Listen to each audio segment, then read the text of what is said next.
So let's start with the second game. This is the finals. So second game, finals of YGGPH versus Project Sino mini tournament. So yeah. So let's start.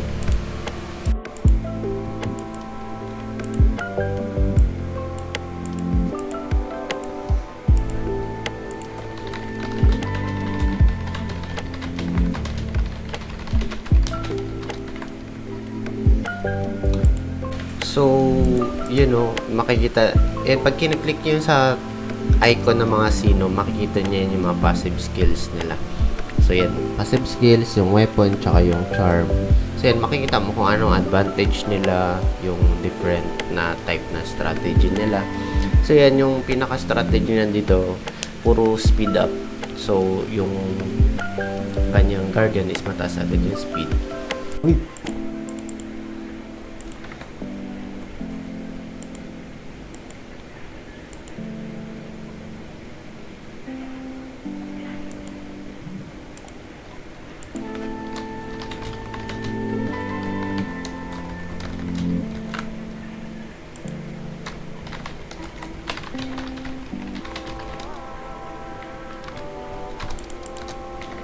So, okay.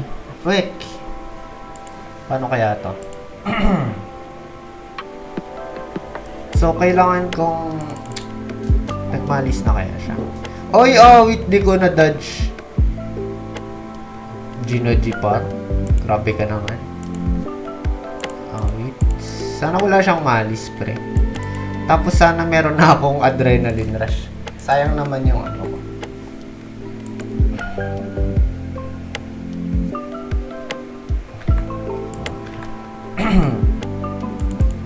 Ang tataas ng level niya, pre.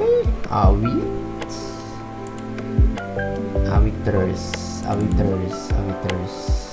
Yun lang. Saka pa lang pumapasok.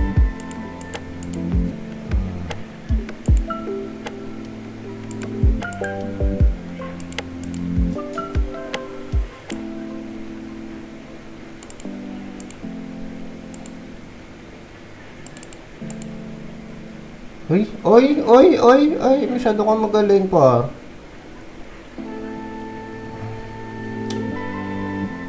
Masyadong magaling. Bakit gano'n?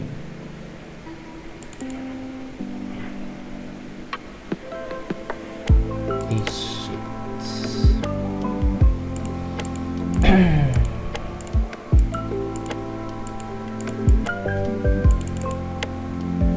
Ay, grabe yung buhay, pre.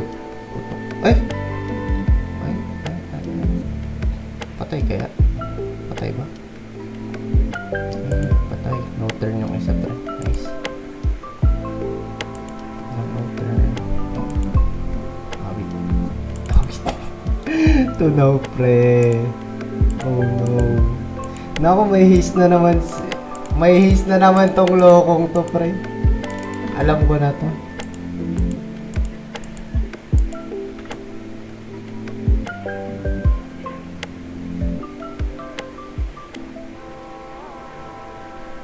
Nako, sana yun lang.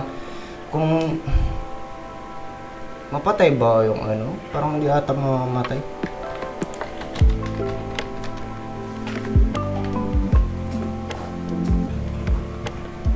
Wait. May song pa siya. Pakin na. Beating. Ay, 2-1.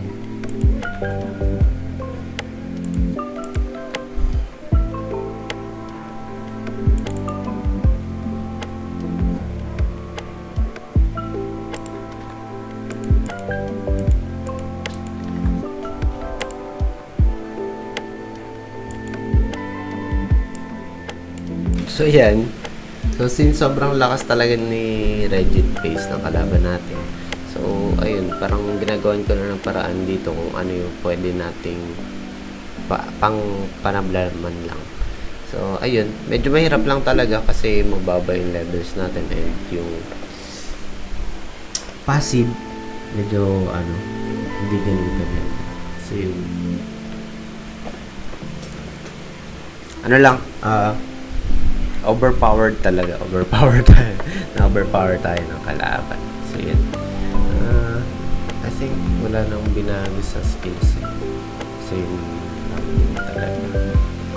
So, that's it for this video. Thank you for watching. GG.